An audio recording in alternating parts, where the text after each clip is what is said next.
Here's the pre-lab 2000s is the milliseconds, so 2000s, 2000 milliseconds, 2 seconds. Analog write outputs analog value as PWM wave, and digital write is pretty much outputs as high and low value. The analog pairs are 3, 5, 6, 9, 10, 11, or digital is 0 through 13, and for 4 is the second option B, 0 through 255, and then for 5 it's 490 hertz. So here's blink, starts out with pin mode. LED building is 13, this is the output. Digital write for 13 says the high. Delay is 1 second or 1,000 milliseconds.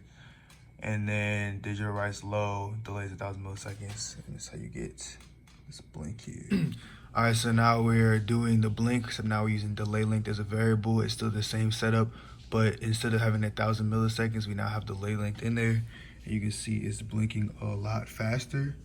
This is set to 20, so 20 milliseconds. It's been found that at 60 hertz that the human eye cannot pick up as blinking anymore, so I put it at 10. So, but here the camera, my eyes cannot tell, but the camera can still set a little blinking. So I will set this now to even greater because of the camera that's not using regular eyes. And we will make it now so that even the camera cannot even pick it up that is blinking. Cool, so now we're at fade. Starts off at LED pin 9, brightness is 0, fade 5. Brightness is how bright it gets, fade is how long it takes to fade in and out. The higher the number, the longer it takes, and like the more sustained the light is. So it starts with pin mode at 9 and output, and then sends the analog write to send the PWM signal from pin 9 and has a certain brightness, and it changes over time. It's brightness plus fade amount. And the brightness ends up being less than or equal to 0 or greater than or equal to 255. Pretty much flips so that, you know, it gets darker, and then that's the delay for 30 milliseconds. See dimming effect. Here it is. All right. Now we're back with a made fade using a while loop and digital write. Here it is on the medium setting. And we change the fade amount value, make it a little bit bigger.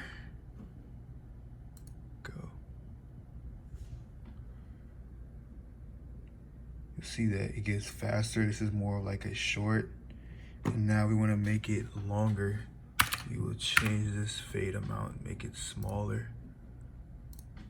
Here you go. Now, the advantage of using this is that you're able to use any digital pins.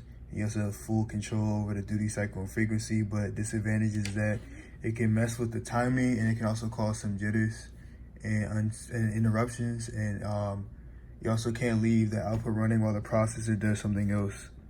And it's a little difficult to determine the constraints for the duty cycle and the frequency unless you either carefully count cycles or tweak the values and watch for oscillation. So for question 5, I kind of created a program that takes a whole bunch of keyboard inputs, and it'll do specific things for the keyboard. Mainly these bottom ones, these just turn it on straight up. This makes it flash, and then these do different patterns. So we go over here to the serial monitor. Say we type in like these commands right here.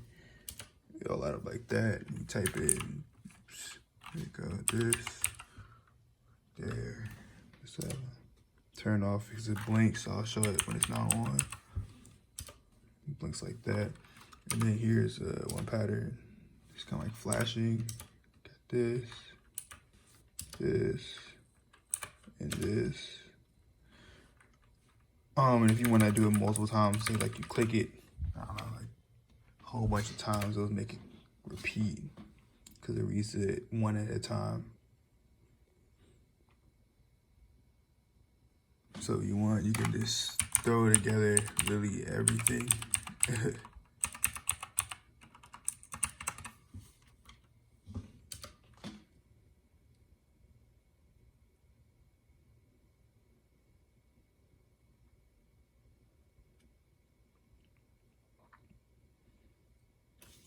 That's about it.